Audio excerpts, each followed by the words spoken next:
Hello friends, welcome to online study kingdom. दोस्तों, जैसे कि हम लोग यहाँ पर कवर कर रहे हैं UP triple S C PT के लिए जो प्रीवियस ईयर के क्वेश्चंस जो यूपी ट्रिपल एस सी के द्वारा कराए गए विभिन्न परीक्षाओं के क्वेश्चंस हैं, यहाँ पर हम लोग कवर कर रहे हैं। और ये जो क्वेश्चंस हैं वो सिलेबस पर आधारित हैं पीटी के, ठीक है। क्योंकि इस बार जो पीटी का सिलेबस है वो निर्धारित किया गया है कहाँ से कितने क्वेश्चंस पूछे जाएंगे। पहले जो UP triple S C exam होते तो वो कहाँ से कितने पूछे जाएंगे ये तो डिफाइन नहीं किया था, तो कहीं से 2 नंबर कहीं से 4 नंबर, ठीक है। अब जैसे पॉलिटी में हम लोग देख रहे हैं तो पॉलिटी में क्या है कि यहाँ से बताया गया है कि 5 क्वेश्चन पूछे जाएंगे, 5 नंबर के होंगे। अब आने वाले एग्ज़ाम में आप देखेंगे कि 1-2 क्वेश्चन जो आपको दिखेंगे ना, 2 से 3 क्वेश्चन तो आपको भारत की अनुसूचियाँ कितनी हैं, भारत के पार्ट कितने हैं भाग संविधान के, ठीक है।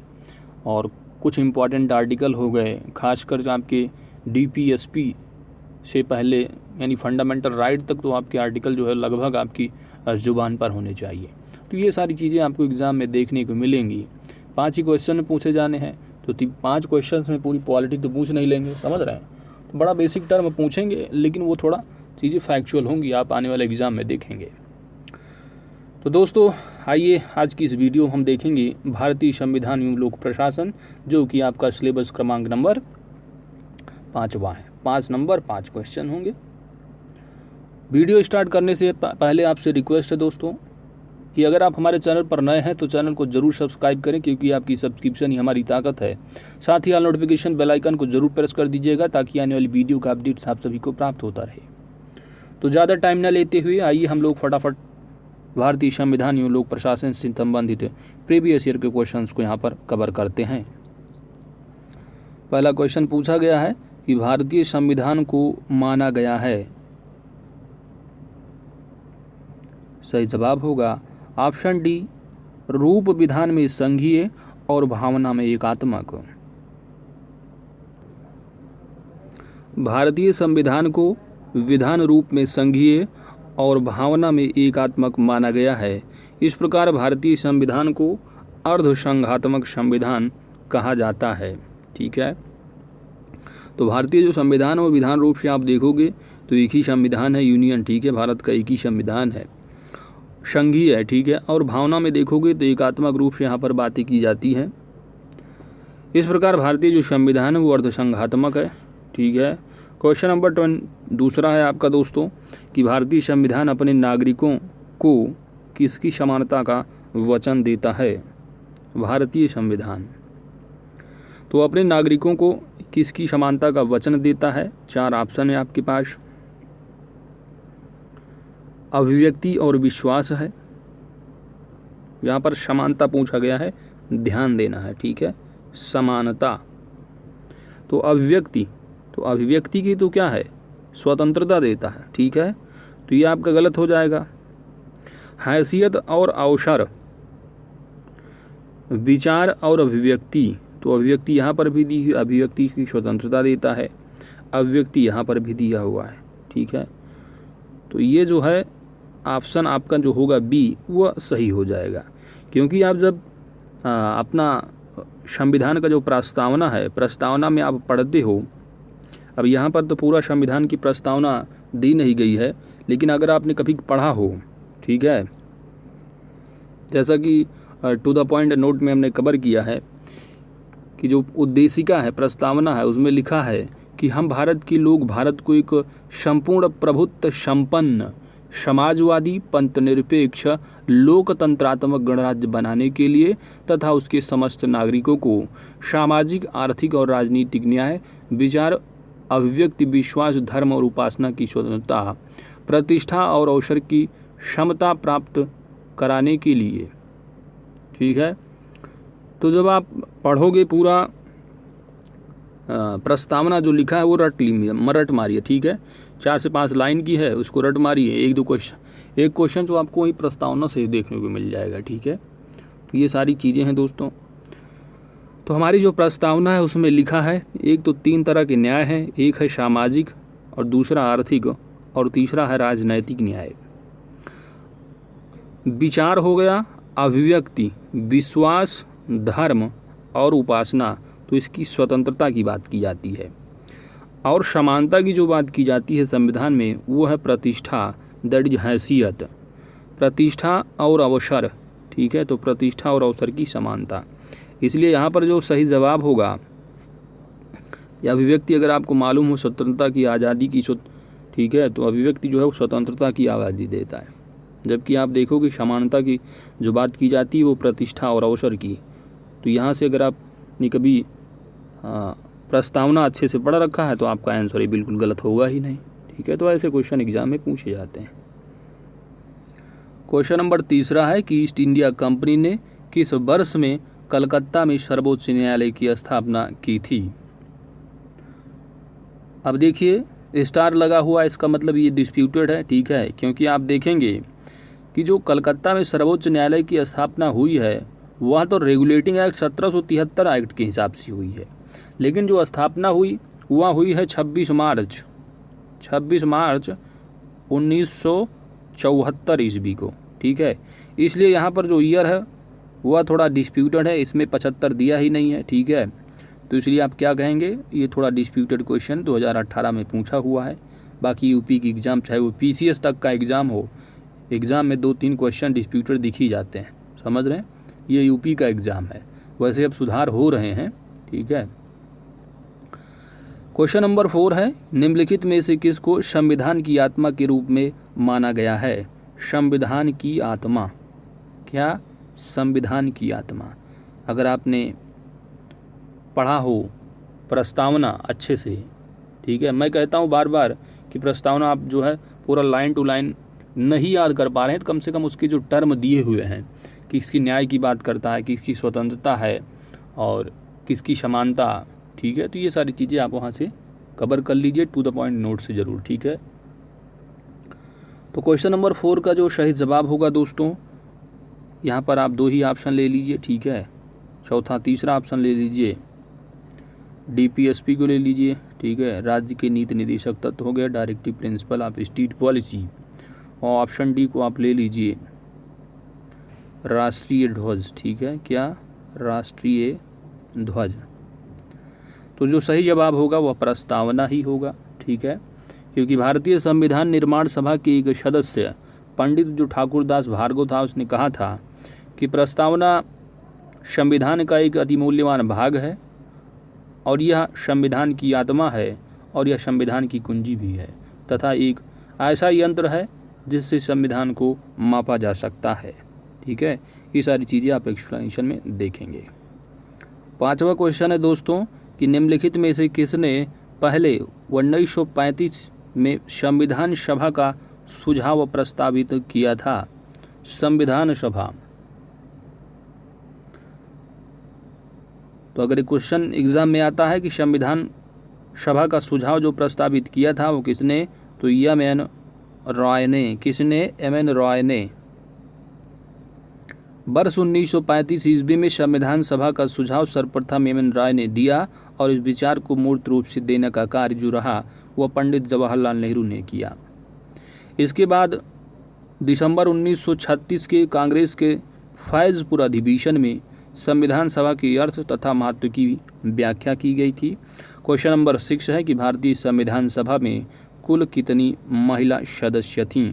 तो मोस्ट इम्पॉर्टेंट क्वेश्चन है, ठीक है। तो सही जवाब होगा 15 महिला सदस्य थीं। अगर टू द पॉइंट आप नोट ने आप कवर किया है तो वही सारी चीज़ें यहाँ पर आपको देखने को मिलेंगी, ठीक है। संविधान सभा के पहले अध्यक्ष कौन थे। सही जवाब होगा ऑप्शन बी, डॉक्टर सच्चिदानंद सिन्हा। तो संविधान सभा की जो पहली बैठक हुई थी 9 दिसंबर 1946 ईस्वी को, 9 दिसंबर 1946 ईस्वी को। तो जो अस्थायी सदस्य के तौर पर रहे पहले अध्यक्ष वो रहे डॉक्टर सच्चिदानंद सिन्हा। फिर बाद में जो 11 दिसंबर को संविधान सभा की अध्यक्षता की गई अस्थायी तौर पर, यानी अस्थायी जो सदस्य बने थे अस्थायी अध्यक्ष वो थे डॉक्टर राजेंद्र प्रसाद, ठीक है। तो यहाँ पर पहले अध्यक्ष की अगर बात पूछा जाता है एग्ज़ाम में, ठीक है, एग्ज़ाम में अगर पूछा जाता है संविधान सभा के पहले अध्यक्ष कौन थे तो डॉक्टर सच्चिदानंद सिन्हा। और इसी क्वेश्चन को अगर घुमा के पूछ लिया जाए कि संविधान सभा के जो अस्थायी सदस्य रहे, ठीक है, अस्थायी सदस्य पहले वो कौन से रहे, तो डॉक्टर सच्चिदानंद सिन्हा। यहीं पर एग्जाम में अगर पूछ लिया जाता है संविधान सभा के पहले अस्थायी सदस्य कौन रहे, तो आपका आंसर चेंज हो जाएगा, डॉक्टर राजेंद्र प्रसाद हो जाएंगे, ठीक है। क्वेश्चन नंबर 8 है, संविधान सभा की अल्पसंख्यकों की उप समिति की अध्यक्ष का नाम बताइए। देखिए जो संविधान सभा रही ना, उसमें कौन सी किसका क्या अध्यक्ष रहा, इस पॉइंट को आप टू द पॉइंट वाले नोट में ज़रूर कवर कीजिएगा, ठीक है। अगर आप वीडियो नहीं देखना चाह रहे हैं तो PDF की लिंक वीडियो की डिस्क्रिप्शन वो जो आपका टेलीग्राम चैनल वहाँ पर दी गई है, वो आप वहाँ से कवर करिए दोस्तों, क्योंकि आपका टारगेट होना चाहिए पहले टू द पॉइंट नोट को ज़रूर कवर करें, उसके बाद MCQ को अगर सॉल्व करते हैं तो आपके अंदर एक कॉन्फिडेंस भी बूस्ट होगा, उसके साथ ही आपको अच्छा भी लगेगा और क्वेश्चन जो है आसानी से सॉल्व भी कर पाएंगे। तो पहले जो आप थ्योरी पढ़ी है उसके बाद MCQ। अब आप डायरेक्ट MCQ करके जाएंगे तो एग्ज़ाम में कुछ ना कुछ तो कर ही लेंगे, ठीक है, लेकिन वहीं पर अगर क्वेश्चंस को घुमा कर पूछ लिया गया तो आपके दिमाग में आएगा भाई ये क्वेश्चन तो हमने किया नहीं, आ कैसे गया, समझ रहे हो, ये सारी चीज़ें आप वहाँ पर। तो पहले आप थ्योरी पॉइंट को जो सिलेबस वाइज दिया है उसको ज़रूर कवर करें। तो दोस्तों इसका जो सही जवाब होगा, अल्पसंख्यकों की उप समिति की अध्यक्ष कौन रहे, तो यहाँ पर जो सही जवाब होगा वह होगा H.C. मुखर्जी। कौन थे, H.C. मुखर्जी, ठीक है। तो जो लिस्ट है उसको ज़रूर देखिएगा।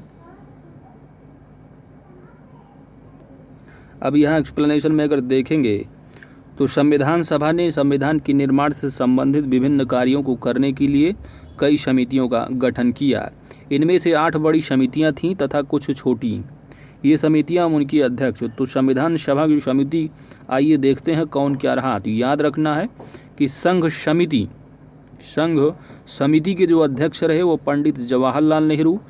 इसके साथ ही जो संघीय संविधान समिति के जो अध्यक्ष रहे वो पंडित जवाहरलाल नेहरू रहे।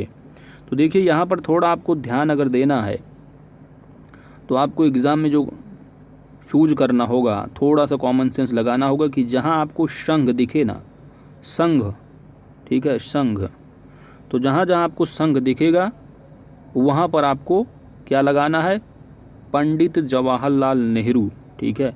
अब ये नहीं ज़रूरी कि हर जगह, लेकिन आप देखेंगे कि संघ शक्ति समिति के अध्यक्ष हैं और साथ ही संघीय संविधान समिति के, ठीक है।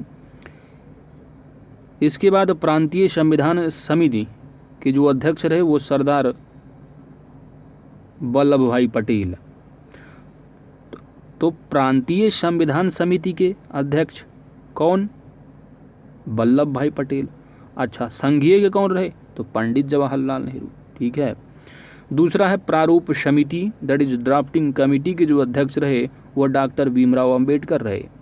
वहीं पर मौलिक अधिकारों अल्पसंख्यकों से संबंधित परामर्श समिति के जो अध्यक्ष रहे वह सरदार वल्लभ भाई पटेल। इस समिति की 2 उप समितियाँ भी थीं। तो मौलिक अधिकार की उप समिति के अध्यक्ष जो रहे वह JB कृपलानी रहे और अल्पसंख्यक उप समिति के जो रहे वह H.C. मुखर्जी। तो दोस्तों जो ये चीज़ें दी हुई ना, ये इम्पॉर्टेंट है, यहाँ से आपको एक क्वेश्चन देखने को मिल सकता है। तो इस तथ्य को आप जो है अच्छे से कवर कर लीजिएगा, ठीक है। बाकी PDF की लिंक आपको डिस्क्रिप्शन में मिल ही जाएगी, ठीक है। लेकिन जो चीज़ें इम्पॉर्टेंट थोड़ा यहाँ पर हम लोग देखते चलेंगे, ठीक है। तो संविधान सभा जो बनी रही कमेटी समिति, इनके कौन क्या किस के अध्यक्ष क्या रहे, ये सारी चीज़ें आपको देखना है। यहाँ से क्वेश्चन आपको देखने को मिल सकता है। आगे चलते हैं। अब क्वेश्चन नंबर 9 है, जैसे आप देख रहे हैं ये भी ड्राफ्टिंग कमेटी के चेयरमैन की बात की जा रही है, यानी अध्यक्ष की बात की जा रही है। तो कौन होंगे, doctor BR Ambedkar. Option D is correct answer. भारतीय संविधान जो लिखा गया था, जैसे कि टू द पॉइंट वाले नोट में हम लोग कवर किए हैं कि 2 साल 11 माह 18 दिन में जो है वो कवर किया गया था। तो यहाँ पर 2 साल 11 माह 18 दिन तो एग्जैक्ट दिया नहीं है, लेकिन यहाँ पर जो आप देखेंगे कि 2 वर्ष से अधिक किंतु 3 वर्ष से कम किस में आए, तो वही होगा आपका ऑप्शन। अब इसमें जैसे दे रखा 2 वर्षों में, 3 वर्षों में, 3 वर्ष से अधिक, तो आपका आंसर जो फॉल हो रहा है ऑप्शन बी में हो रहा है, ठीक है, कि 2 वर्ष से अधिक है लेकिन किंतु जो है 3 वर्ष से थोड़ा थोड़ा वो कम है। 2 साल 11 माह 18 दिन है, ऑप्शन इसका बी सही हो जवाब हो जाएगा। आगे चलते हैं। इसके साथ ही जो भारतीय संविधान सभा को 26 नवंबर 1949 को संविधान की निर्मात्री सभा द्वारा अपनाया गया। अब इस प्रस्तावना में आप देखेंगे तो सबसे नीचे लाइन में लिखा हुआ है कि आज एतद द्वारा 26 नवंबर 1949 को संविधान को अंगीकृत और अधिनियमित करते हैं। ये चीज़ आप प्रस्तावना में जब पढ़ेंगे तो लिखा हुआ उसमें नीचे की लाइन में ये चीज़ें लिखी हुई हैं, ठीक है। एतद द्वारा 26 नवंबर 1949 को इस तरह लिखा गया है। रट मारिए आप प्रस्तावना, वहाँ से किसी भी कॉम्पिटिटिव एग्ज़ाम में एक क्वेश्चन ज़रूर बन जाता है, ठीक है। आगे चलते हैं। क्वेश्चन नंबर 11 है कि भारत का संविधान सभा द्वारा कब अपनाया गया था और 26 जनवरी 1950 को जो है ये पूर्णतः लागू हुआ था। तो इसका सही जवाब होगा अधिनियमित और अंगीकृत जो किया गया था 26 नवंबर 1949 ईस्वी को। ऑप्शन सी इसका सही जवाब हो जाएगा। क्वेश्चन नंबर 12 है कि संविधान सभा द्वारा भारतीय संविधान को कब पारित किया गया था, कब पारित किया गया था। तो वही क्वेश्चन आप देख रहे हैं, बार बार घुमा के पूछ रहे हैं ये लोग, ठीक है। तो दोस्तों इसका जो सही जवाब होगा वह होगा 26 नवंबर 1949 ईस्वी को। Option D is correct answer. Question number 13 है कि इनमें से कौन सा कारक नहीं है जो भारतीय संविधान की निर्माण में योगदान देता है। भारतीय संविधान की निर्माण में योगदान, 4 ऑप्शन है, बताइए दोस्तों कि कौन सा कारक नहीं है। तो आपका जो सही जवाब होगा दोस्तों वह होगा औद्योगिक क्रांति। ऑप्शन ए इसका सही जवाब हो जाएगा। क्वेश्चन नंबर 14 है दोस्तों कि इनमें से कौन सा भारतीय संविधान की एक महत्वपूर्ण विशेषता नहीं है।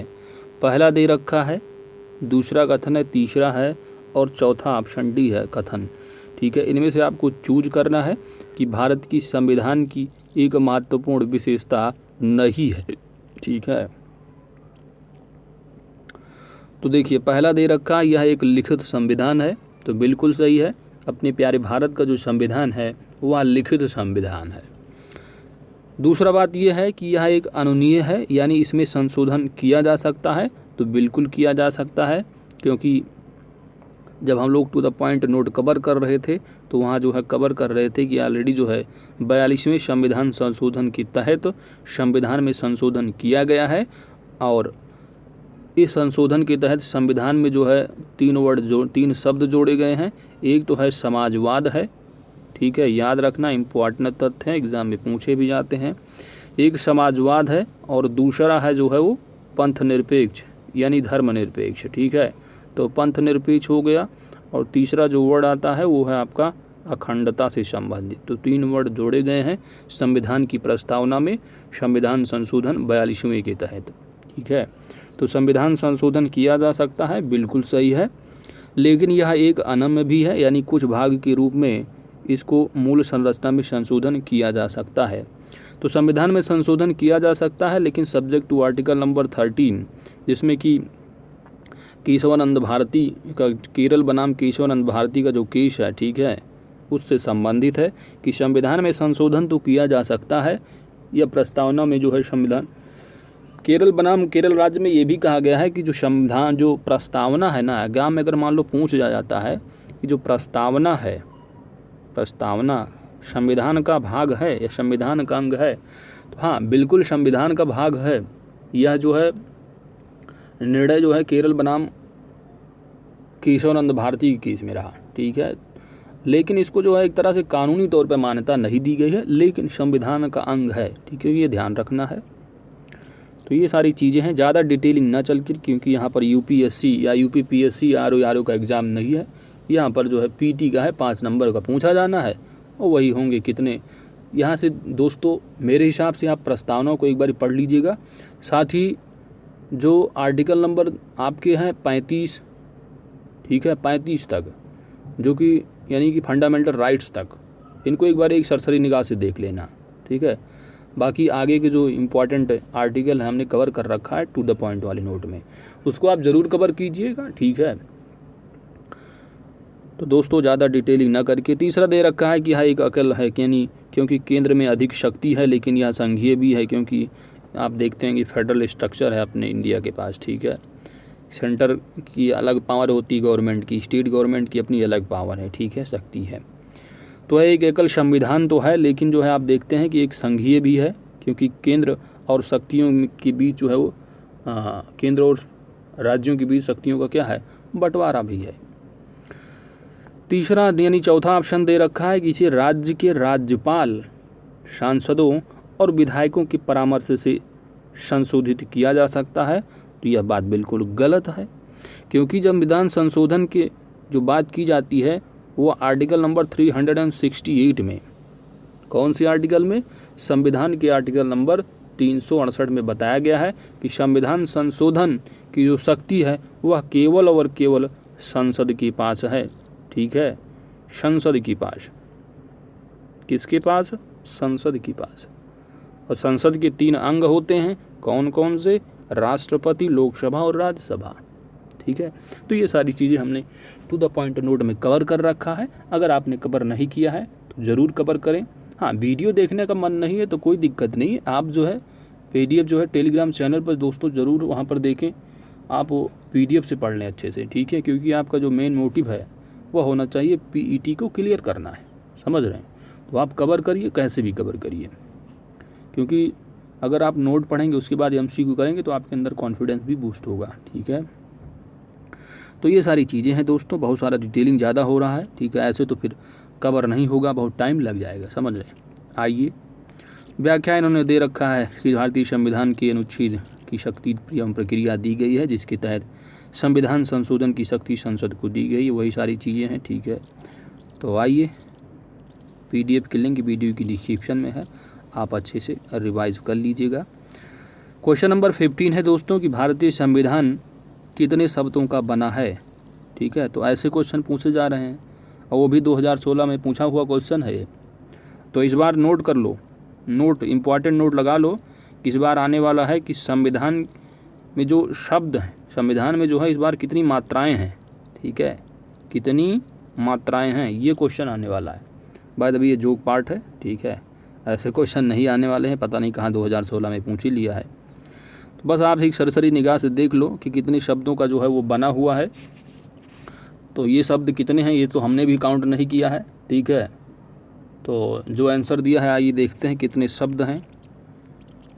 तो वो 12,000 शब्द की यहाँ पर बात की जा रही है, ठीक है, ऐसे क्वेश्चन नहीं आने वाले हैं। अब भारतीय संविधान द्वारा भारत के संविधान का निर्माण किया गया है और मूल संविधान में जो रहे वह 22 भाग रहे, 395 अनुच्छेद रहे और 12 अनुसूचियाँ थीं। किसमें, मूल संविधान में, यानी बिना संशोधन, बिना कुछ किए, बाद में संशोधन होते रहे, कुछ आर्टिकल जुड़े, कुछ जो है रिपील भी कर दिए गए, कुछ जो है। तो वर्तमान में आपको परिदृश्य देखना है कि वर्तमान दृष्टि से देखोगे तो पार्ट 22 ही हैं, लेकिन गणना की दृष्टि से देखोगे तो लगभग 25 हो जाएंगे। जैसे कि पार्ट 9 है, 9A हो जाता है, लेकिन है तो 9 ही गिनती में। इसी तरह 22 बताया जा रहा है, गणना की दृष्टि 25 है और गणना की ही दृष्टि से आर्टिकल जो हो जाएंगे 452 हैं। लेकिन मूल संविधान में अनुसूचियाँ जो रही 8 रहीं और वर्तमान में 12 अनुसूचियाँ हो गई हैं, ठीक है। तो ये तथ्य याद रखना है। भारतीय संविधान विश्व का सबसे लंबा संविधान है, सबसे बड़ा संविधान है, तो यह बात बिल्कुल सही है तथ्य हिसाब से। ये कितने शब्दों से बना है बस एक सरसरी निगाह से देख लो, ऐसे क्वेश्चन अब नहीं आने वाले हैं एग्जाम में। कितनी शब्दों का है, कितनी मात्रा का है, कितने उसमें चंद बिंदी लगे हैं, ये सब चीज़ें, ठीक है, आगे चलते हैं। लेकिन हाँ, एक चीज़ ज़रूर याद रखना, कितने पार्ट हैं, कितनी अनुसूचियाँ हैं, और साथ ही साथ जो है कुछ महत्वपूर्ण आर्टिकल उनको ज़रूर कवर कीजिएगा, ये इंपॉर्टेंट तथ्य हैं। नेक्स्ट है दोस्तों वो है आपका राज्य के नीति निर्देशक तत्व, ठीक है। इसमें से मात्र और मात्र प्रीवियस ईयर में देखेंगे तो एक क्वेश्चन से पूछा गया है, वो भी युवा कल्याण एवं विकास दल अधिकारी परीक्षा 2018 में। टू द पॉइंट नोट में हमने ज़्यादा DPSC से कवर नहीं किया, तो बहुत सारे लोगों ने कमेंट किया DPSC इससे क्या होगा, इतने से कुछ होगा। तो आप देख सकते हैं प्रीवियस ईयर में जो क्वेश्चन से पूछे गए हैं वह किस तरह पूछे गए हैं। क्वेश्चन ये पूछा गया है कि भारत के संविधान का कौन सा अनुच्छेद राष्ट्रीय महत्व के स्मारकों और राजस्थानों और वस्तुओं की सुरक्षा से संबंधित है। तो इसका जो आर्टिकल नंबर है वो आर्टिकल नंबर 49 है, ठीक है। ऑप्शन सी इसका सही जवाब होगा। भारत के संविधान के अनुच्छेद 49 का राष्ट्रीय महत्व के स्मारकों और स्थानों और वस्तुओं की सुरक्षा से है। अनुच्छेद 48 में दे रखा है जो इसमें दिया है, ठीक है, कि अनुच्छेद 48 में क्या है, तो अनुच्छेद 48 में जो है वो कृषि एवं पशुपालन का संगठन की बात की गई है। 48A में देखेंगे तो पर्यावरण का संरक्षण एवं संवर्धन है। और आर्टिकल नंबर 50 में आप देखेंगे तो कार्यपालिका व न्यायपालिका के पृथक्करण से संबंधित जो तथ्य हैं, ठीक है। तो ये सारी चीज़ें हैं। अब आइए मैं यहाँ पर आप देखेंगे तो राज्य के नीति निर्देशक तत्व से मात्र और मात्र एक क्वेश्चन कवर किए गए हैं। तो यहाँ पर मैं आपको कुछ इम्पॉर्टेंट तथ्य बता देते हैं दोस्तों, DPSP से रिलेटेड जो एग्ज़ाम में पूछे जा सकते हैं, ठीक है। तो उनको आप एक सुन लीजिए, आप कहीं नोट कर लीजिएगा, ठीक है। यहाँ पर आपको राज्य के नीति सिद्धांत से आपको याद रखना है। पहला तथ्य आपका होगा कि जो राज्य के नीति निर्देशक सिद्धांत है, इसका जो कॉन्सेप्ट लिया गया है, किस कंट्री से ग्रहण किया गया है, तो है आयरलैंड, ठीक है। कहाँ से है? आयरलैंड से है, ठीक है। तो पहला जो है पॉइंट ये हो गया। और इसमें जो दिए गए हैं आर्टिकल नंबर 36 से लेकर के 51 तक है। तो इनमें क्या इंपॉर्टेंट आर्टिकल है उसको मैं बता रहा हूँ, उसको आप नोट जरूर कर लीजिए। तो पहला तथ्य हो गया कि राज्य के नीति निर्देशक सिद्धांत जो ग्रहण किए गए हैं, कि जो राज्य से कॉन्सेप्ट किस कंट्री का कॉन्सेप्ट है, तो आयरलैंड का कॉन्सेप्ट है। दूसरा बात यह है कि जो नीति निर्देशक तत्व है, ये जो कल्याणकारी राज्य की स्थापना की जो है इसमें महत्व की बात की गई है। जैसे कि आप फंडामेंटल राइट्स पढ़ते हैं तो फंडामेंटल राइट में बताया जाता है कि सबको जो है वो समानता का अवसर, ना तो कोई जाति का ना तो कोई लिंग का, ठीक है।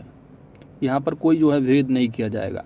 लेकिन जो स्टेट में अपने हिसाब से जो स्टेट वाइज जो कानून बनाते हैं कि OBC का इतना कोटा है जातियों के हिसाब से, जैसे ठीक है, जहाँ बाकी EWS के कुछ आ गए, तो ये सारी चीज़ें जो होती है ना, तो कुछ तो ये इस सेंट्रल का EWS तो सेंट्रल का रहा। अब जैसे कि हर स्टेट वाइज, जैसे कि अपने उत्तर प्रदेश में देखोगे OBC का क्या है, छूट 5 साल का आता है, ठीक है, 5 साल सर्विसों में छूट है। और जैसे कि जनरल का कितना है, तो जनरल का 40 ही है। लेकिन जनरल कैटेगरी के अलावा अगर हैं तो अप्लाई कर सकते हैं। जैसे कि UPPCS में देखोगे तो 45 साल तक कर सकते हैं अगर OBC से है। जनरल है तो 40 साल है इनका। तो ये जो है अलग है। बाकी सेंटर में देखोगे तो OBC के लिए जो छूट है वो 3 साल की है।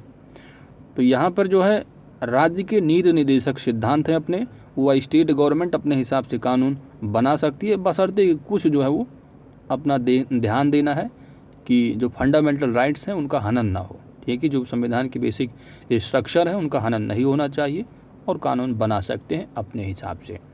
तो ये रहा दूसरा तथ्य इम्पोर्टेंट, ठीक है। दूसरा आप एक जो कथन है काफ़ी प्रचलित है कि किसने जो है राजनीतिक जो राज्य के नीति निर्देशक सिद्धांत हैं, इनको जो है एक ऐसा कहा था कि एक ऐसा चेक है जो बैंक की सुविधा अनुसार अदा किया जाएगा। ये जो कथन था वो KT शाह का था, ठीक है। दूसरा का 3 पॉइंट हो गया। चौथा पॉइंट मैं अब बात कर लेता हूँ इम्पॉर्टेंट आर्टिकल का, जो एग्ज़ाम में पूछे जाते हैं मैक्सिमम। अब PT में जो है पहली बार हो रहा, आप देख ही रहे हैं कि 2018 में ही मात्र पिछले साल पूछे गए हैं कुछ क्वेश्चंस में, ठीक है, एक ही क्वेश्चंस हैं। तो जैसे कि आर्टिकल नंबर 36 से स्टार्ट होता है और 51 तक जाता है, कवर किया जाता है। तो 36, 37, 38, ठीक है, 36 हो गया, 37 हो गया और 38 हो गया। अब इसमें जो इम्पॉर्टेंट आर्टिकल है मैं दोस्तों आपको बताता हूँ। एक तो आपका आर्टिकल नंबर जो 51 है ना, ये इम्पॉर्टेंट हो जाता है एग्ज़ाम में अगर पूछा जाता है। तो आर्टिकल नंबर 51 किससे संबंधित है? राज्य की अंतर्राष्ट्रीय शांति एवं सुरक्षा के लिए। बाकी ये 50 देखा आपने कि 50-50 समझिए, यहाँ से रखना याद कि 50-50 की बात करता है कार्यपालिका और न्यायपालिका की शक्तियों का पृथक्करण की। तो 50 से हो गया 50-50, इस तरह थोड़ा दिमाग में रख लेना है। तो 50 हो गया, 51 हो गया, ठीक है। 48 यहाँ आप देख ही लिए व्याख्या में, 49-48 ये भी हो गया है। एक आर्टिकल और है काफ़ी इम्पॉर्टेंट है, वो है आर्टिकल नंबर 39 1D, इस तरह आता है, ठीक है, या 1घ हिंदी में आप लिखिए, ठीक है, जो कि समान कार्य के लिए समान वेतन की बात करता है, ठीक है, समान कार्य के लिए समान वेतन की बात करता है। आर्टिकल नंबर 39 1D है, ठीक है। इसके साथ ही आर्टिकल नंबर एक और है इम्पॉर्टेंट है इसी राज्य की नीति सिद्धांत में, जो कि आर्टिकल नंबर 40, ठीक है, जो कि पंचायतों के गठन की बात करता है। तो आर्टिकल नंबर 40 हो गया, 39 हो गया, ठीक है 1D। उसके बाद 39 के बाद 40 हो गया, 41, ठीक है 42, 43। और उसके बाद एक आर्टिकल और आता है जो इम्पोर्टेंट काफ़ी एग्ज़ाम में पूछा जाता है, 43, 44। हाँ, आर्टिकल नंबर 44, ठीक है, जो कि समान सिविल संहिता की बात करता है, ठीक है, तो 44 है, ठीक है। तो ये इम्पोर्टेंट रहे आर्टिकल, इससे ज़्यादा एग्ज़ाम में कुछ नहीं आने वाला है, ठीक है। तो बाकी अगर PhD करना चाह रहे हैं पॉलिटी तो आप लक्ष्मीकांत ले लीजिए, पढ़ लीजिए, कोई दिक्कत नहीं, ठीक है दोस्तों। लेकिन जो आपका पर्पज़ होना चाहिए वो होना चाहिए कि PT को क्रैक कैसे करना है, क्या चीज़ें। देखिए एग्ज़ाम में पढ़ने का सबसे अच्छा तरीका ये है, मालूम होना चाहिए क्या चीज़ें नहीं पढ़नी है, तभी आप चीज़ों को समझेंगे। वरना ज्ञान की गंगा में आप गोता खाते रहेंगे, कोई दिक्कत नहीं, ठीक है। तो ये सारी आगे चलते हैं दोस्तों। नेक्स्ट जो टॉपिक है दोस्तों वो है मौलिक अधिकारों कर्तव्य, यानी जो मौलिक अधिकार आपके दे रखे हैं। कितने मौलिक अधिकार हैं संविधान में? तो संविधान में 6 मौलिक अधिकार हैं वर्तमान में, ठीक है। ये सारी चीज़ें हमने टू द पॉइंट नोट में कवर किया है। अगर एग्ज़ाम में क्वेश्चन पूछा जाता है कितने मौलिक अधिकार हैं, तो 6 मौलिक अधिकार हैं। मान लो अगर एग्ज़ाम में पूछ लिया जाए कि मूल संविधान में कितने मूल अधिकार थे, तो 7 थे, ठीक है, जिसमें कि एक संपत्ति का अधिकार भी हुआ करता था। उस संपत्ति के अधिकार को कौन से संविधान के तहत जो है वो 44वें संविधान संशोधन रहा 1978 का, उसके तहत जो है इसको संविधान के मूल अधिकार से हटा करके उसको जो है एक तरह से मूल अधिकार न बना करके उसको कानूनी अधिकार दिया गया, ठीक है, वैधानिक अधिकार, ठीक है। तो कानूनी अधिकार दिया गया और इसको जोड़ा गया आर्टिकल नंबर 300A, यानी 300 का में, ठीक है, यहाँ से हटा करके वहाँ जोड़ दिया गया उस आर्टिकल में 300A बनाकर नया। तो याद रखना है कि मूल संविधान में मूल अधिकारियों की संख्या जी वो 7 हुआ करती थी और वर्तमान में मूल अधिकारियों की संख्या 6 है, ठीक है। एक बार हम यहाँ पर रिवीज करवा देते हैं दोस्तों, क्योंकि टू द पॉइंट नोट जरूर कवर कीजिएगा, वहाँ पर कवर है। जैसे कि आर्टिकल नंबर 12 से शुरू होता है और 35 तक जाता है। संविधान में जो दिए गए हैं प्रोविजंस मूल अधिकार से संबंधित, वो 12 से 35 तक हैं, ठीक है। आर्टिकल नंबर जो 13 है इम्पॉर्टेंट हो जाता है। आर्टिकल नंबर 13 यहाँ पर दिया भी है ऑप्शन में। तो ये आर्टिकल नंबर जो 13 है वो क्या कहता है कि कोई भी अगर कानून बनाया जा रहा है तो संविधान के जो मूल अधिकार हैं उनका हनन नहीं होना चाहिए। अगर उनके हनन की अगर कोई कानून ऐसा बनाया गया कि उनका राइट छीना जा रहा है, समझ रहे हो, तो वो जो है असंगत होगा कानून, ठीक है, यानी उसको जो है नल एंड वाइड माना जाएगा। और आप जानते हैं कोई भी कानून बनता है उसका जुडिशियल रिव्यू होता है और वह सुप्रीम कोर्ट जो है उसका जुडिशियल रिव्यू करता है। जैसे कि CA देखा होगा, है ना, बहुत लोग चले गए कि इसमें जो है कानून का फंडामेंटल राइट्स का हनन हो रहा है। ऐसे बहुत सारी न्यूज़ आप देखे होंगे। सुप्रीम कोर्ट जा रहे हैं, अब वहाँ से हमको न्याय मिलेगा, इस तरह, ठीक है। और ये भी आपको पता है कि जो फंडामेंटल राइट्स हैं, मूल अधिकार हैं, या आप कह सकते हैं कि जो संविधान का संरक्षक होता है। अगर एग्ज़ाम में क्वेश्चन आता है कि संविधान का संरक्षक कौन होता है, ऑप्शन आपके हैं संसद, ऑप्शन A दे दे संसद, ऑप्शन B राष्ट्रपति और ऑप्शन C सर्वोच्च न्यायालय, ऑप्शन D डाल दे प्रधानमंत्री। समझ रहे हैं? तो आपका सही जवाब क्या होगा? राष्ट्रपति। बिल्कुल गलत, सही जवाब होगा आपका सर्वोच्च न्यायालय, ठीक है। तो इस तरह लगाना है वहाँ पर क्वेश्चन को सही से, ठीक है।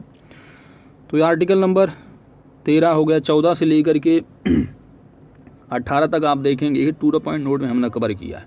14 से 18 देखेंगे तो समानता के अधिकार की बात करता है और स्वतंत्रता का जो अधिकार दिया हुआ है आर्टिकल नंबर 19 से लेकर के जो है वो 22 तक है। और 23 से 24 जो दिया हुआ है वो आर्टिकल नंबर 23 से 24 से लेकर के शोषण के विरुद्ध के अधिकार की बात करता है। इसी तरह 25 से 28 देखेंगे तो जो आपका धार्मिक आ जाता है, धार्मिक स्वतंत्रता का, फिर जो है 28 हो गया। 29 30 में देखेंगे तो संस्कृत और शिक्षा संबंधित बात की जाती हैं, उससे संबंधित जो अधिकार हैं। और आर्टिकल 32 तो मोस्ट इम्पॉर्टेंट है ही है, एग्ज़ाम में पूछे भी जाते हैं कि संवैधानिक उपचारों का जो अधिकार है वो आर्टिकल नंबर 32 है, ठीक है। जिसके तहत जो है सुप्रीम कोर्ट या जो उच्चतम न्यायालय होते हैं वो रिट जारी करते हैं। 5 तरह के रिटें हैं, वो टू द पॉइंट नोट में कवर किया। और 5 रिटों में से समझिए कि एक रिट जो है एग्जाम में आनी ही आनी 100% श्योर है, लिख कर ले लीजिए, ठीक है। एक रिट जरूर पूछी जाएगी एग्जाम में, तो उन 5 रिटों को अच्छे से ज़रूर कवर कीजिएगा, टू द पॉइंट नोट में कवर है। तो आर्टिकल नंबर 32 के तहत जो है सुप्रीम कोर्ट 5 रिटों को जारी करता है। वहीं पर अगर बात की जाती है आर्टिकल नंबर 226 की, जो कि उच्चतम न्यायालय उच्च न्यायालय यानी हाई कोर्ट जो होते हैं वो रिट जारी करते हैं। यानी अगर किसी नागरिक का, जो भारतीय नागरिक हैं, उनका अगर हनन हो रहा है मूल अधिकार का, उनके पास राइट है कि वो सुप्रीम कोर्ट जाएँ, हाई कोर्ट, ठीक है, अपने मूल अधिकारों के लिए जो है वहाँ पर अपील कर सकते हैं, हमारा हनन हो रहा है। तो आर्टिकल नंबर 26 के तहत हाई कोर्ट और आर्टिकल नंबर 32 के तहत सुप्रीम कोर्ट, ठीक है। तो ये अधिकार देता है संविधान। तो दोस्तों ज़्यादा डिटेलिंग न करते हुए आइए देखते हैं, टू द पॉइंट नोट को जरूर कवर कीजिएगा। पहला क्वेश्चन आपके सामने दे रखा है कि भारतीय संविधान का निम्नलिखित में से कौन सा अनुच्छेद विधिक क्षमता यानी कानून की सामने समानता से संबंधित है। इक्वलिटी बिफोर लॉ, सभी के लिए जो कानून है वो बराबर होंगे। तो आर्टिकल नंबर 14 इसका सही जवाब हो जाएगा। वहीं आर्टिकल नंबर 13 में जो है बेसिक स्ट्रक्चर की बात की जाती है, कोई कानून अगर बनाया जा रहा है तो उसका जो है उल्लंघन नहीं होना चाहिए मूल अधिकार का। आर्टिकल नंबर 17 में कहा जाता है अस्पृश्यता का अंत है, ठीक है। यानी अगर वहाँ पर ये आपको भेदभाव नहीं करना है कि मान लो कोई नल दिया है, नल वहाँ पर जो कि कोई निम्न जाति आ रहा है, कोई ब्राह्मण जा रहा है, बोल रहा है कि हाँ हम पानी नहीं भरने दे रहे हैं, तुम निम्न जाति के, ये सब चीज़ें नहीं हैं, ठीक है। सबके लिए समान है, समानता की बात की जाती है। तो आर्टिकल नंबर 14 से लेकर के 18 तक इसकी बात की जाती है, समानता का अधिकार है सबके पास, ठीक है। तो ये सारी चीज़ें रहीं। तो ज़्यादा डिटेलिंग न करते हुए आइए चलते हैं, आगे बढ़ते हैं दोस्तों। बाकी आप एक्सप्लेनेशन दे रखे हैं कि अनुच्छेद 14 विधि की क्षमता या समानता से संबंधित है, भाग 3 में दिया गया है, 12 से 35 मूल अधिकार वर्णित है। ये सारी चीज़ें यहाँ पर बताई गई हैं। साथ ही इम्पॉर्टेंट तथ्य है कि जो मूल अधिकार का कॉन्सेप्ट है ये कहाँ से ग्रहण किया गया है, भारतीय संविधान में। क्योंकि बेसिक में हम लोगों ने पढ़ा है टू द पॉइंट नोट में कि सब जो हमारा भारत का संविधान है वो सबसे लंबा यानी सबसे बड़ा संविधान है, जिसमें बहुत सारे प्रोविज़न दिए हुए हैं। और मैक्सिमम आप जो देखेंगे सबसे ज़्यादा जो प्रोविज़न्स ग्रहण किए गए हैं वो भारत सरकार अधिनियम 1935 से लिए गए हैं। इसके अलावा 11 से 12 कंट्रियों के कॉन्सेप्ट भी ग्रहण किए गए हैं। उन्हीं में से जो फंडामेंटल राइट है, मूल अधिकार है, वो संयुक्त राज्य अमेरिका के संविधान से जो है लिया गया है। तो ये सारी चीज़ें यहाँ पर दी गई हैं। क्वेश्चन नंबर दूसरा है दोस्तों कि भारतीय संविधान का कौन सा अनुच्छेद कानून की समक्ष समानता प्रदान करता है। भारतीय संविधान, तो वही चीज़ें जो अभी पढ़ के आ रहे हैं, ठीक है। इक्वलिटी बिफोर लॉ है, कानून की समक्ष समानता जो प्रदान की जाती है आर्टिकल नंबर 14 में, ठीक है। तो ये सारी चीज़ें हैं। चलते हैं नेक्स्ट क्वेश्चन की ओर। क्वेश्चन नंबर तीसरा आपके सामने है कि संविधान के अनुच्छेद के प्रावधानों के अंतर्गत भारत सरकार ने भारत रत्न और पद्मश्री को जो प्रारंभ किया है वह किस आर्टिकल में दिया गया है प्रोविज़न। तो आप कह सकते हैं आर्टिकल नंबर इसका जो है वह 18 है। कौन सा आर्टिकल है? आर्टिकल नंबर 18, ठीक है। तो आर्टिकल नंबर 18 में बताया गया है दोस्तों कि जैसे कि अगर आपके पास डिग्री, ठीक है, यानी जो है सेना या विद्या संबंधी सम्मान के अतिरिक्त आप कोई भी उपाधि जो है वो प्रदान नहीं करेगा, ठीक है। अब जैसे कोई लोग लिखते हैं इंजीनियर, बीटेक, पीएचडी, आगे पीछे नाम के लिखते हैं अपनी उपाधियों के, ठीक है। तो ये सारी चीज़ें तो लिख सकते हैं विद्या या कोई संबंधी जो सम्मान है, ठीक है। लेकिन विद्या राज्य या सेना के सिवाय अगर आप जैसे कुछ लोग लिखते हैं लेफ्टिनेंट जनरल, इस तरह की उपाधियाँ जो होती हैं नाम के आगे पीछे, ठीक है। इसके अलावा आप जो है कोई भी टाइटल लगा नहीं सकते हैं, ठीक है। तो आर्टिकल नंबर 18 में यही कहा जाता है अबोलिशन ऑफ टाइटल, उपाधियों की अंत की बात की जाती है, ठीक है। जिसमें कि आप पढ़ते हैं, ठीक है, to the point note cover किया है, उसको ज़रूर कवर कीजिएगा, ठीक है।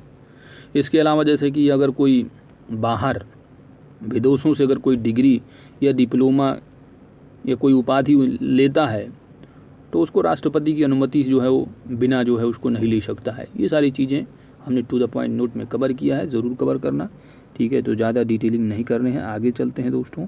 क्वेश्चन नंबर 4 है दोस्तों कि भारतीय संविधान का निम्न में से कौन सा आर्टिकल है, कौन सा अनुच्छेद है जो मानव की क्रय विक्रय तथा जबरदस्ती मजदूरी कराने पर प्रतिबंध लगाता है, मानव के, ठीक है। तो इसका सही जवाब होगा आपका आर्टिकल नंबर 23 होगा, ठीक है। कौन सा आर्टिकल? आर्टिकल जो है वो 23 से संबंधित है, ठीक है, बलात्सरम से, ठीक है। तो मानव के दुर्व्यापार की जो संबंधित आर्टिकल है वो है आपका आर्टिकल नंबर 23। वहीं पर अगर 24 आता है जो आर्टिकल होता है, तो 24 में बताया जाता है कि जो कारखानों में जो बच्चों का जो होता है नियोजन, यानी बच्चे को कारखाने काम करने का जो वो सब ठिकाना है वो सब मना किया गया है, प्रतिबंधित है, ठीक है। तो बच्चों के लिए कारखानों में काम करने का, बाकी जो है मानव के क्रय विक्रय, ज़बरदस्ती बलात्श्रम करवा रहे हो बालकों से, वो सारी चीज़ें आर्टिकल नंबर 23 में है। वहीं पर जो है आर्टिकल नंबर 32 उपचारों, संवैधानिक उपचारों के अधिकार की बात करता है। ये सारी चीज़ें हम लोगों ने पढ़ा है ऑलरेडी, ठीक है। क्वेश्चन नंबर आपका 5वां है कि कौन सा मौलिक अधिकार है जो अल्पसंख्यकों के हितों की संरक्षण की बात करता है। तो 4 ऑप्शन दे रखे हैं। राइट टू एजुकेशन, शिक्षा का अधिकार है, शोषण के विरुद्ध अधिकार है, संवैधानिक उपचारों का अधिकार है, और सांस्कृतिक और शैक्षिक अधिकार।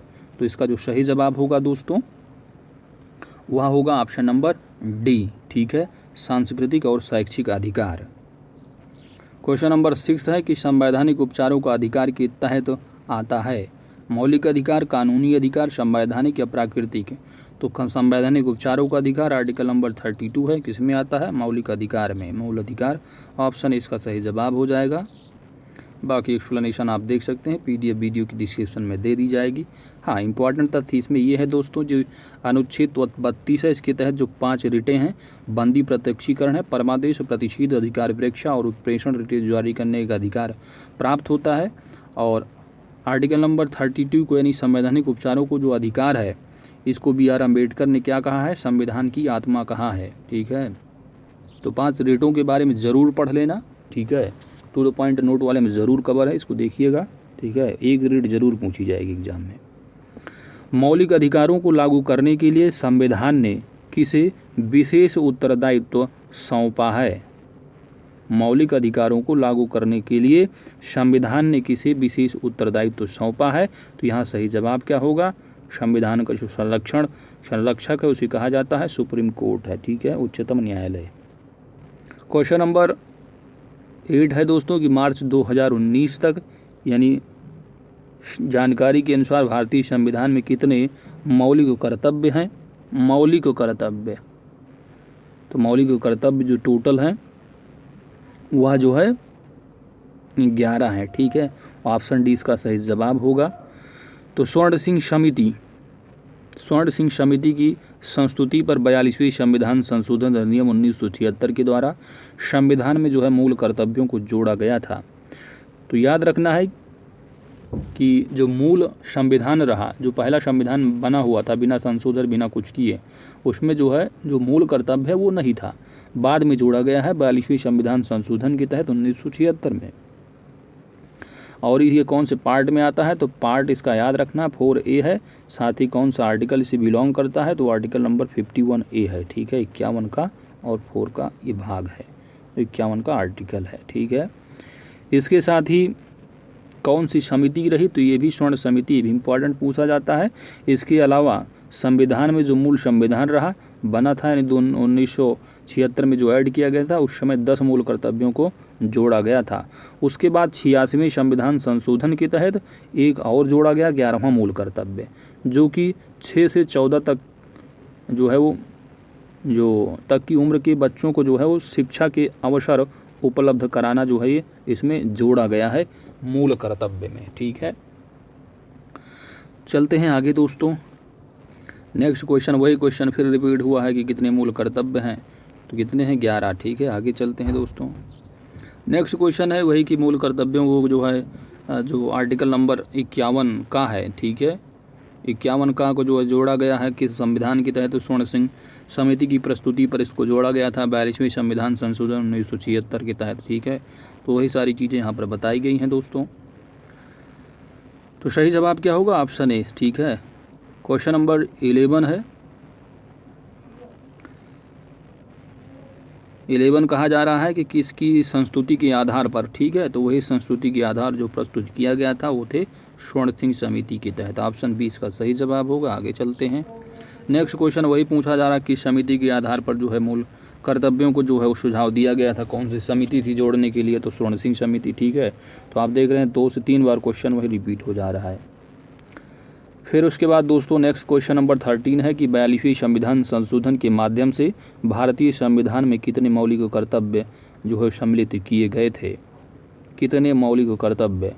तो आपका ऑप्शन क्या होगा, वही कि मूल जो कर्तव्य रहा उस समय जो 42वें संविधान में जोड़ा गया था वो 10 मूल कर्तव्यों को जोड़ा गया था, 10 मूल कर्तव्यों को, ठीक है। उसके बाद स्वर्ण सिंह समिति के तहत जो है सुझाव पर, और जो 11वां मूल कर्तव्य जोड़ा गया जिसमें कि 6 से 14 साल की जो है उम्र तक जो है वो शिक्षा के दायित्व की बात की जाए, उसकी अधिकार, ठीक है। तो ये जो चीज़ें जोड़ी गई हैं वो 86वें संविधान के तहत जोड़ी गई। 86वां जो संशोधन संविधान हुआ उसके तहत 11वां जो जोड़ दिया गया। तो याद रखना, यहाँ पर पूछा जा रहा है कि 42वें संविधान संशोधन के माध्यम से भारतीय संविधान में कितने मौलिक कर्तव्य जोड़े गए हैं। तो 10, ठीक है, ऑप्शन सी सही जवाब होगा। आगे चलते हैं, क्वेश्चन नंबर 14 है दोस्तों। क्वेश्चन नंबर 14 में कहा गया है, ये सम्मिलित अधीनस्थ अवर सेवा चयन आयोग में पूछा गया है, यानी लोअर PCS 2019 में, ठीक है। तो इसमें पूछा गया है कि संविधान के अंतर्गत निम्नलिखित में से कौन एक मौलिक कर्तव्य नहीं है। मौलिक कर्तव्य नहीं है, तो देखिए सिंपल सी बात है, यहाँ पर अगर आपने लोक संपत्ति की सुरक्षा, तो 11 जो मूल कर्तव्य इनको एक बारी रटिए नहीं, एक बारी सरसरी निगाह से ज़रूर देख लीजिए, ठीक है। तो आप में दिमाग में थोड़ा वो चीज़ें जब ऑप्शन देखेंगे वहाँ पर तो आपके दिमाग में आएंगी चीज़ें। संविधान को मानना एवं उसके आदर्शों को कद्र करना, वैज्ञानिक दृष्टिकोण को विकसित करना, ये सारी जो चीज़ें हैं वो मूल कर्तव्य के अंतर्गत आती हैं। लेकिन लोक चुनाव में वोट डालना ये जो है एक तरह का आपका कर्तव्य नहीं है, लोक चुनाव में वोट डालना, ठीक है। जो वोट डालने का जो कर्तव्य है आपका वो मौलिक कर्तव्य में कहीं भी दिया नहीं गया है संविधान की जो 11 कर्तव्य हैं, ठीक है। तो वही यहाँ पर आपको एलिमिनेट करना था। आगे चलते हैं, व्याख्या देख लेते हैं कि भारतीय संविधान के अंतर्गत लोक चुनाव में वोट डालना मौलिक कर्तव्य नहीं है। संविधान 4 का के अंतर्गत मौलिक कर्तव्यों में अनुच्छेद 51 का में संविधान को मानना एवं इसके आदर्श की कद्र करना, वैज्ञानिक दृष्टिकोण, मानववाद, ज्ञानार्जन, सुधार की भावना, ठीक है। तो ये सारी चीज़ें आप 11 जो पॉइंट दिए हैं मूल कर्तव्य उनको जरूर देखिएगा, 2 पॉइंट नोट जरूर देखिएगा, ठीक है। तो दोस्तों आज की इस वीडियो में इतना ही, मिलते हैं नेक्स्ट पार्ट में, ठीक है। तो 2 पॉइंट नोट जरूर कवर कीजिएगा, उसके बाद आप इसको अगर करेंगे तो आपके अंदर कॉन्फिडेंस बूस्ट होगा। बाकी आप देख रहे हैं कि 5 नंबर में ज़्यादा चीज़ें जो है वो पूछी जाने वाली नहीं है। अब कुछ लोग जो कह रहे हैं कि बस इतना ही, भाई जो कवर किया गया उसी को अच्छे से कवर कीजिए, 5 क्वेश्चन इतने में से कवर हो जाएंगे 2 पॉइंट नोट को, ठीक है। तो दोस्तों अगर हमारी वीडियो आपको अच्छी लगी है तो वीडियो को लाइक ज़रूर कीजिएगा, चैनल पर नए हैं सब्सक्राइब करना मत भूलिएगा। मिलते हैं नेक्स्ट वीडियो में, थैंक्स फॉर वॉचिंग।